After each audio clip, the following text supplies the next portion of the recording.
नमस्कार दोस्तों, मैं संतोष कुमार झा आप सबके लिए आज घटना चक्र का पहला सीरीज़ लेकर आया हूं। घटना चक्र इतिहास का आधुनिक इतिहास, जिसमें मैं आपसे एमसीक्यू प्रश्न को आपको दिखाऊंगा करके और इसका एक्सप्लेनेशन भी करूंगा। ये आपके लिए आने वाली आगामी बीपीएससी परीक्षाओं के मद्देनज़र में रखकर इसको बनाया जा रहा है।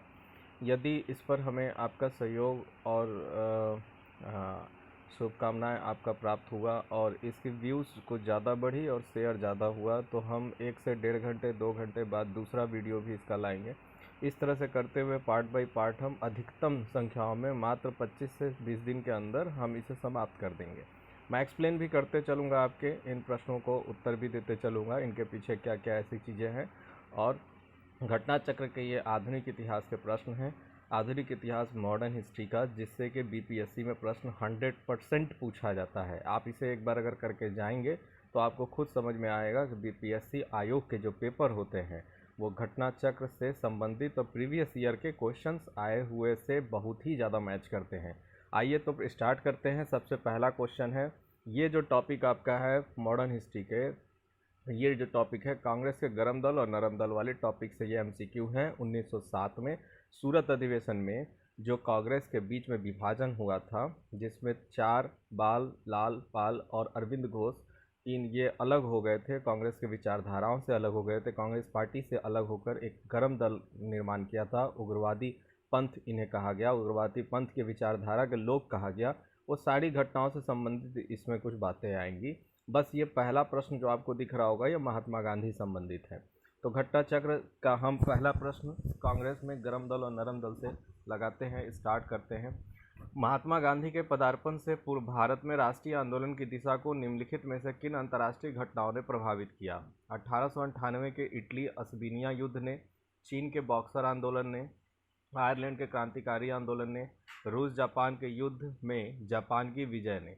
ये देखिए, चारों घटनाएं आपको याद होनी चाहिए और ये चारों घटनाओं को करते समय आप एक एक करके चारों घटनाओं को अच्छे से सीखेंगे। चारों घटनाओं को अच्छे से याद कर लीजिए, उसके बाद इसे सही से आप इस क्वेश्चन को अटेम्प्ट करिएगा। ये मेरा आपको प्रश्न सलाह है। इसमें आपका उत्तर है डी, 1, 2, 3 और 4। ये चारों घटनाओं का कुछ असर था जिसे महात्मा गांधी के पदार्पण से पहले राष्ट्रीय आंदोलन की दिशा को तय करते थे। ये अंतर्राष्ट्रीय घटनाएं थीं और ये अंतर्राष्ट्रीय घटनाएं में जैसे भारत में, मैं आपको बता दे रहा हूँ, भारत में राष्ट्रीय आंदोलन की दिशा के पहले इटली की औपनिवेशिक शक्ति जो थी उसको पराजित किया गया था इटली अस्बिनिया युद्ध में। 1899 से 1901 के बीच में चीन में साम्राज्यवादियों के विरुद्ध चलाए गए एक आंदोलन जिसका नाम था बॉक्सर आंदोलन, ये चीन का है, तथा रूस और जापान का विजय हुआ था। ये आपका चीन के बॉक्सर आंदोलन के संबंध में है। सबसे ज़्यादा प्रभावित किया गया ये भी घटना थी। 1905 में जापान की रूस पर विजय, ये भी प्रभावित किया था। 1905 में राजशाही वहाँ की पद्धति जो रूस की थी उसे हराकर स्वयं ही सैनिक दृष्टि से शक्तिशाली यूरोप देश के रूप में जापान एक उभरता हुआ भूमिका निभाता हुआ एक देश बना। और कि इससे एक चीज़ ये कन्फर्म हो गया कि एक पहले से भ्रम था कि जो व्यक्ति गोरी जाति के होते हैं वो अजय होते हैं, मतलब ये मिथ्या और भ्रम समाप्त हो गया कि गोरी जाति यानी ब्रिटिश सरकार और यूरोप के जो भी संप्रदाय के लोग होते हैं गोरी जाति के, वो ही हमेशा अजय होंगे, हमेशा जीतेंगे और वो गुलाम बना के रखेंगे। तो इन चीज़ों को ये अंतर्राष्ट्रीय घटनाओं से भारत भी प्रभावित हुआ था महात्मा गांधी के पदार्पण से पहले। 1, 2, 3 और 4 इसका उत्तर होगा। दूसरा प्रश्न की ओर चलते हैं। कांग्रेस के नरम दल के नेताओं के आंदोलन की पद्धति क्या थी? इसमें कट गया है। कांग्रेस के नरम दल के नेताओं के आंदोलन की पद्धति थी, इसमें पहला है असहयोग, दूसरा है राजाबंद आंदोलन, तीसरा है अनुकूल प्रविघटन और तीसरा है अविधेयक। तो इसमें आपको बताना है, देखिए इसमें क्या था। कांग्रेस के नरम दल के नेताओं के आंदोलन की प्रमुख पद्धति जो थी वो राजाबंद आंदोलन था, यानी प्रशासन में भारतीयों की भागीदारी। ये नाम आप याद कर लें, बीपीएससी इसी तरह के प्रश्न पूछता है। और जिनका नाम आपने कम पढ़ा है या जिनका नाम आपके बहुत ही बड़े बड़े मिलेनियर जो बताते हैं आपको कभी नाम ही नहीं लिया अपनी ज़बान पे, ऐसे शब्दों का प्रयोग आयोग करती है जिससे कि आप फंसते हैं। राजाबंद आंदोलन का मतलब क्या होता है? प्रशासन में भारतीयों की भागीदारी की मांग को ये दूसरे शब्दों में राजाबंद आंदोलन कहा जाता है। जनता में राजनीतिक के प्रति जागरूकता फैलाना और भारतीयों को प्रशासन में भागीदारी की मांग, इन दोनों को राजाबंद आंदोलन में रखा गया था। तो कांग्रेस के नरम दल के नेताओं के आंदोलन की पद्धति कैसी थी? राजाबंद आंदोलन। तो इसका बी उत्तर सही होगा। बीपीएससी में यह पूछा भी गया है, आप देख सकते हैं। क्वेश्चन नंबर 3, निम्नलिखित में किस आंदोलन के कारण भारतीय राष्ट्रीय कांग्रेस का विभाजन हुआ, जिसके परिणाम स्वरूप नरम दल और गरम दल का उद्भव हुआ? बहुत ही आसान प्रश्न है ये। स्वदेशी आंदोलन, भारत छोड़ो आंदोलन, असहयोग आंदोलन, सविनय अवज्ञा आंदोलन। आप प्रश्न को ऑप्शन को एलिमिनेट करना सीखें और बहुत ही इजी वे में तब आप प्री निकाल सकते हैं। पहला तो आप भारत छोड़ो आंदोलन 1942 का है। सविनय अवज्ञा आंदोलन भी राष्ट्रपिता महात्मा गांधी के समय, असहयोग आंदोलन भी राष्ट्रपिता महात्मा गांधी के समय है। स्वदेशी और बहिष्कार की नीति 1905, ये आपको याद होगा तो याद होगा, पढ़े होंगे जो छात्र वो जानते होंगे। स्वदेशी आंदोलन उत्तर ए इसका सही है। इस पे ज़्यादा डिटेल में जाने की इसलिए ज़रूरत नहीं होगी क्योंकि आपको पता होना चाहिए 1905 में लॉर्ड कर्जन के द्वारा बहुत ही ज़्यादा बंगाल को विभाजित करने का प्रयास किया गया और 16 अक्टूबर 1905 को उनका विभाजन कर दिया गया। उसके विरोध में स्वदेशी और बहिष्कार आंदोलन प्रारंभ हुआ था। चलिए इसके आगे देखते हैं हम। क्वेश्चन नंबर 4, अधिकतर नरमपंथी नेता थे, कहाँ के थे? देखिए बीपीएससी इसी तरह के प्रश्न पूछता है। 1999 का प्रश्न है, देख लीजिए। आप जानते होंगे चार गरमपंथी और बहुत सारे नेता नरमपंथी थे, लेकिन कौन किस क्षेत्र के थे इसे आपको समझना पड़ेगा क्योंकि आपसे वो चार का बार बार नहीं पूछेंगे कि निम्नलिखित में से कौन गरम दल का नेता था, निम्नलिखित में से कौन नरम दल का नेता था। अब वो समय गया, तो आप थोड़ा सा अपने पढ़ाई को एक स्तर प्रदान करें, मेरा ये आपसे अनुरोध है।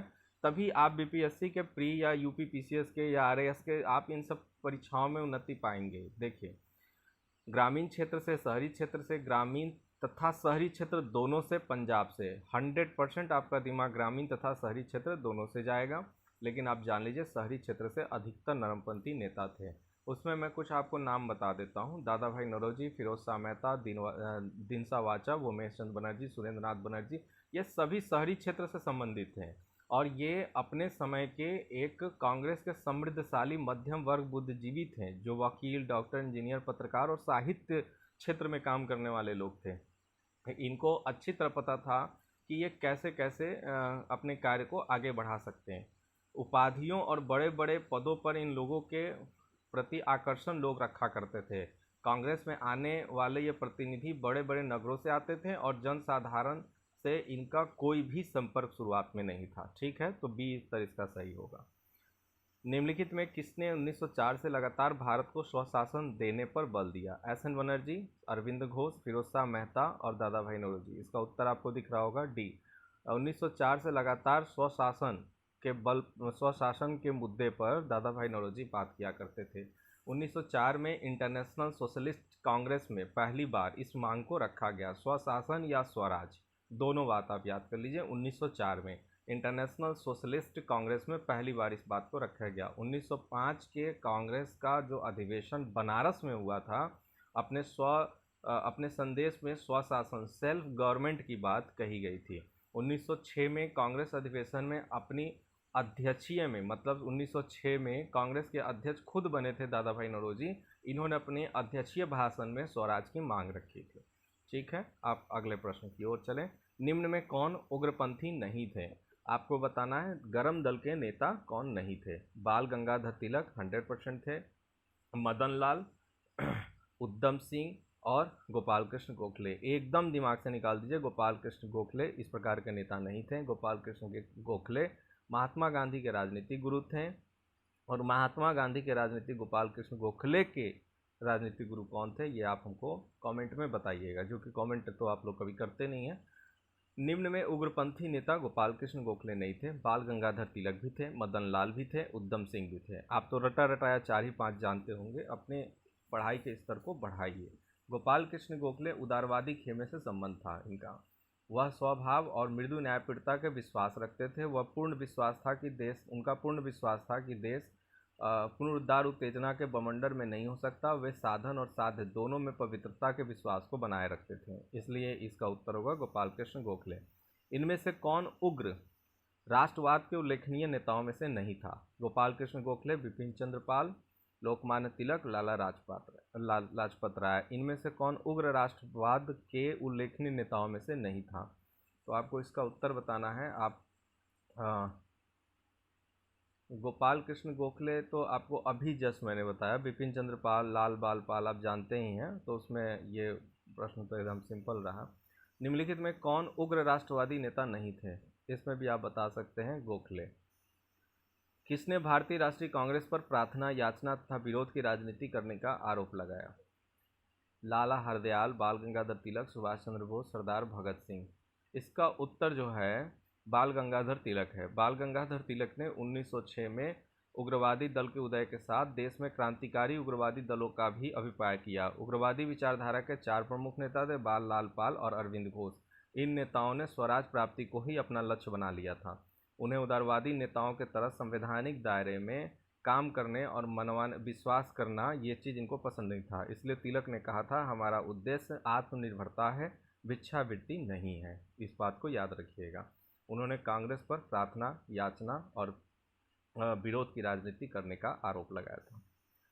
किसने भारतीय राष्ट्रीय कांग्रेस के विरुद्ध अनुनय, विनिमय और विरोध की राजनीति का दोष लगाया? फिर वही प्रश्न आपके सामने आ गया है, तिलक ने लगाया था। कांग्रेस की प्रार्थना और याचना की नीति अंतोगत्वा समाप्त हो गई।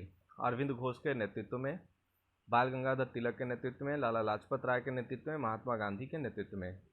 इसका उत्तर होगा आपका बाल गंगाधर तिलक के नेतृत्व में।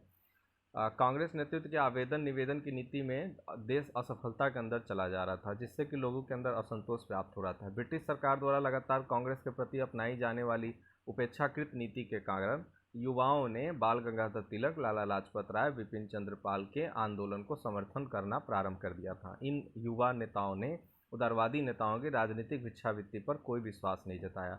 इन्होंने स्वराज प्राप्ति को अपना मुख्य लक्ष्य बना लिया था। बाल गंगाधर तिलक इस विचारधारा के अग्रदूत रहे थे। उनके नेतृत्व में कांग्रेस की प्रार्थना और याचना की नीति समाप्त हो गई थी। तो इसका उत्तर हो जाएगा बी, बाल गंगाधर तिलक के नेतृत्व में। भारतीय राष्ट्रीय कांग्रेस को किसने भीख मांगने वाली संस्था, बॉगिंग इंस्टीट्यूट कहा था? बीसी पाल, तिलक, अरविंद घोष और इनमें से कोई नहीं। यूपी लोअर सब ऑर्डिनेट स्पेशल पेपर का है, ये 2008 का है। इसका उत्तर होगा बी, तिलक ने ही कहा था। अभी तक मैंने सुनाया, अच्छी अच्छी बातें ये कहे थे। भारतीय राष्ट्रीय आंदोलन नरमपंथियों के प्रभावहीन में आया कब? 1906, 1909, 1914, 1919 के बाद। तो देखिए, नरमपंथियों के प्रभावहीन में मतलब नरमपंथी का प्रभाव धीरे धीरे समाप्त हो रहा था, ये पूछ रहे हैं ये 1906 में। 1906 में गरम दल नरम दल का प्रभाव बढ़ा और बाल गंगाधर तिलक, लाला लाजपत राय, बिपिन चंद्र पाल, अरविंद घोष ने मिलकर इसको किया था। स्वराज को लक्ष्य बनाया था। तिलक का नारा था, स्वराज मेरा जन्मसिद्ध अधिकार है और मैं इसे लेकर रहूँगा। तो 1906 के बाद प्रभावहीन हो गया था। निम्नलिखित में कौन सा नेता कांग्रेस के गरम दल से संबंधित था? अरविंद घोष। ये तो सीधे सीधे आपको दिख रहा होगा, ना गोखले थे, ना नौरोजी थे, ना बनर्जी थे, अरविंद घोष थे। निम्नलिखित में से कौन एक उग्रवादी नेता था? ऐसे आप समझ सकते हैं। फिरोज शाह मेहता, गोपाल कृष्ण गोखले, बिपिन चंद्र पाल उपयुक्त में से कोई नहीं। बिपिन चंद्र पाल आपको दिख रहे होंगे, इसका उत्तर बिपिन चंद्र पाल होगा, सी। ठीक है, यहाँ तक मैंने अभी आपको 15 क्वेश्चन दिए हैं। जिस प्रकार से इस पर कमेंट आएंगे, जिस प्रकार से इसे आप बढ़ाने की कोशिश करेंगे, आगे शेयर करेंगे और व्यूज़ इस पर आएंगे, उसी हिसाब से हम इसे बड़ी तेज़ी से जल्दी ख़त्म करने की कोशिश करेंगे घटना चक्र, क्योंकि हमारे पास समय कम है। अब पॉलिटी की सीरीज़ आपकी चली रही है, 3 चैप्टर उसमें हो ही चुके हैं। आज शाम तक हो सकता है 4 चौथा चैप्टर आपको मिल जाए। तो अपनी तैयारी को बनाए रखें। धन्यवाद।